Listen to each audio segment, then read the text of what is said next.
Something is quietly shifting in the world of multiple sclerosis. This isn't about a sudden miraculous overnight cure, it's something more fundamental, more like a tide turning. For years the approach for many has been to manage, wait, and react to what the disease does next. But now, a powerful convergence of technology, advanced data analysis, and a deeper understanding of biology is completely changing the script. We're moving beyond a narrative of doom and uncertainty. The truth is, the rules of the game are starting to move in our favor. If you're new here, welcome. This channel is dedicated to making MS make sense. We provide clear, evidence-based, and practical information you can use. Our goal is less jargon, less fear, and more control in your hands. We break down complex, big ideas from the front lines of research into useful steps and talking points you can actually bring to your care team. We want to empower your conversations and your decisions. So, what is this shift? It's a move away from reacting after the damage is done, and toward predicting and measuring subtle changes in real time. We're talking about identifying earlier, quieter signals that occur between your scheduled MRIs. This includes tracking concepts like PIRA, progression independent of relapse activity, which is the slow, underlying disease activity that doesn't show up as a dramatic relapse. By using new biomarkers and smarter monitoring, we can build a clearer picture of these trends, leading to fewer gotcha moments where progression seems to come out of nowhere. That's the fundamental difference between constantly playing defense and finally, strategically, playing offense. And let me be clear, this isn't clickbait or wishful thinking. This is real peer-driven scientific work with measurable goals and transparent timelines, not vague promises of a cure tomorrow. We're talking about tangible tools that are in development or early deployment right now. Our focus here is on what actually matters for your care today and in the near future, so you can confidently ignore the overwhelming noise and misinformation out there. Stay with me, because this is where it gets truly exciting. In a moment, I'm going to show you exactly why one specific year, 2026, is the anchor point for this next phase of MS care, and how the developments leading up to it could fundamentally change your very next clinic visit. Remember that year, 2026. For years, MS has been treated like this unpredictable mystery. Symptoms show up, doctors react, we adjust, repeat forever. But behind the scenes, researchers have been quietly changing the rules of the game, new tools, new ways to measure MS, and honestly, a completely different way of thinking about it. The wild part? Most people with MS haven't been told this yet. Stick around because this changes day-to-day decisions, not just headlines. Let's be honest, the old system looked something like this. Step 1, something weird happens. Step 2, panic. Step 3, MRI. Step 4, let's wait and see. Google yourself into emotional damage. MS has basically been treated like a reaction-based condition. We wait for damage, then respond to it. But what if we didn't have to wait anymore? Here's where things start to change. In 2026, MS care is shifting from reactive to predictive. Biomarkers, blood tests becoming more useful, earlier detection of activity, subtle disease progression tracking, translation. Instead of waiting for your brain to send a distress signal, we're starting to see the smoke before the fire. Old MS care, we'll know when something breaks. New MS care, hey, that wire looks suspicious. This shows up as better forecasting, targeted monitoring, and fewer we gotcha moments between MRIs. Behind the scenes, tools and research are maturing. Think more precise measures of disease activity, not just relapse counts. This is where the day-to-day stress starts to ease, because unknowns turn into watchables. For years, the story of multiple sclerosis was judged by one blunt metric: relapses.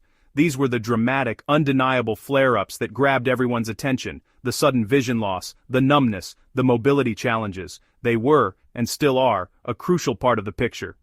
But focusing only on these events is like judging a whole movie by only watching the action scenes. It's useful, but fundamentally incomplete. This narrow view missed the quieter, ongoing processes happening in the background, the subtle shifts that truly shape long-term outcomes. Today, we're widening the lens, looking beyond just new lesions on an MRI to understand the full narrative of the disease, and that's exactly what can happen in MS. You might be on a highly effective treatment that stops relapses in their tracks, leading to years of apparent stability. Meanwhile, underneath the surface of those no-relapse periods, things can still be changing. This is the concept that is revolutionizing our understanding of the disease, shifting the entire paradigm of how we measure and manage it. It's called PIRA, progression independent of relapse activity. Think of it as the invisible worsening. It's the slow accumulation of disability that isn't tied to a specific acute attack. This could manifest as gradually increasing fatigue that makes your workday harder, a bit more brain fog affecting your concentration, or subtle balance issues you notice on uneven ground. These changes can occur even when your scans look quiet and your relapses are completely controlled. PIRA is the slow burn, not the sudden fire. And this is one of the biggest, most important mindset shifts happening in MS care right now. Recognizing PIRA means we're moving away from a purely reactive, relapse-focused model. We're no longer just waiting for the next big event to happen. Instead, we're embracing a proactive, holistic view of brain health that tracks the small things over time. It's about preserving function, not just preventing attacks. So if your scan reads stable, but you feel those subtle changes, you're not imagining it. Your experience is valid and vital. This new understanding empowers both you and your care team. Medicine is finally getting the tools and the language to see, measure, and address this silent progression.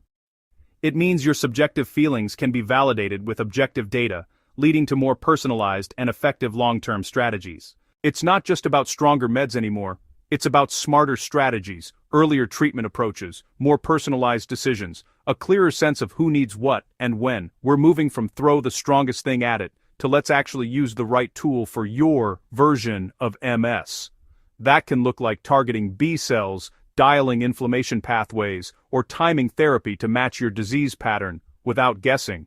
Smarter doesn't always mean heavier, it means better aim and fewer blind spots. If this is clicking so far, and you want MS explained without doom or fluff, tap subscribe and like. It really helps. We do practical breakdowns, new advances, and the stuff you can actually talk to your care team about. Clearly. Okay, back to the good part. Because the biggest shift isn't just in meds, it's in how we think about MS, and that is where the real control comes back.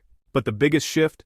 It's not just medical, it's conceptual. MS is starting to be understood less like random chaos, and more like a system we can actually track and predict. Patterns in disease activity, better long-term forecasting, more informed decisions, which means less guessing and more strategy. You don't need a PhD to benefit from this, you just need your team watching the right signals at the right time. So what does all of this actually mean for someone living with MS? Earlier clarity. Less, am I crazy, or is this MS? More confidence in treatment decisions. Basically, fewer moments of, is this MS, or did I just sit weird?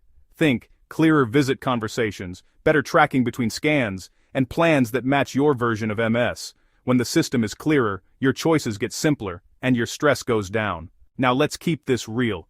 This doesn't mean everything is suddenly fixed, but it does mean we're moving in a direction that makes more sense than ever before. No hype, no doom, just progress. That's the point here. More signal, less noise, and a path you can actually walk.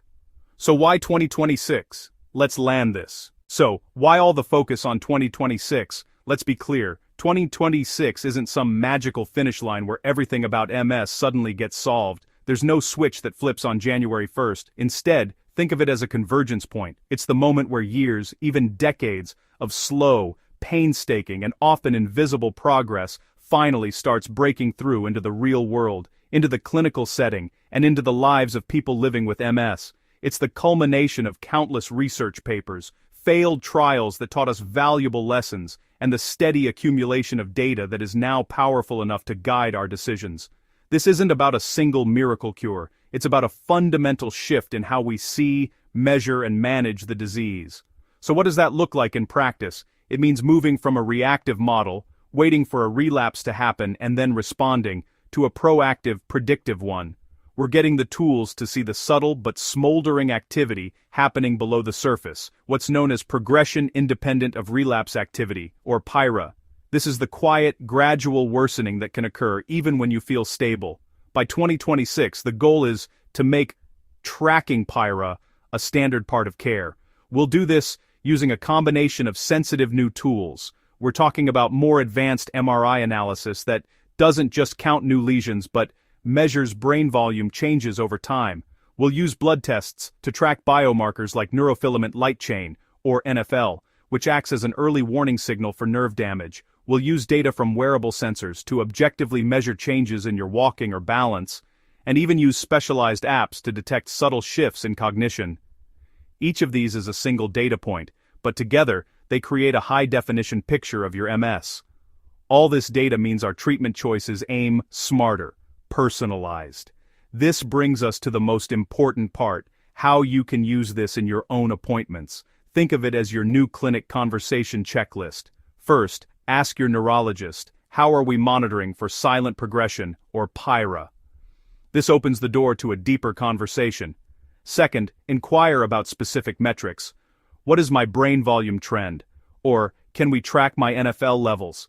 Even if these tools aren't available to you yet, asking the question shows you're informed and engaged. Third, discuss your own observations. Are you noticing small changes in your walking, your energy, or your thinking? Connect what you feel to the data they see. Finally, always ask, based on all this information, what are our next steps? This turns the appointment from a simple checkup into a strategic planning session. And the more you understand how your MS is changing, the more you understand these tools and what they measure, the more you can participate in your own care. It transforms you from a passenger just along for the ride into a co-pilot, actively helping to navigate your own health journey. This is how you get more control back. It's not about getting through 2026, it's about preparing for your future, so you're ready to take full advantage of these advancements the moment they become available. Now I want to hear from you. With all these changes on the horizon, what's one thing about MS, old or new, that still doesn't make sense to you? Is it a specific symptom like fatigue or brain fog, a type of treatment you've heard about, or maybe something about PIRA or biomarkers that seems confusing? Drop it in the comments. I read all of them, and your question might just become the topic for the next video. And if you want to keep getting clear, no-nonsense explanations about MS in a way that actually makes sense, you already know where to be. Make sure you're subscribed so you don't miss what's next. Thanks for watching. See you in the next one.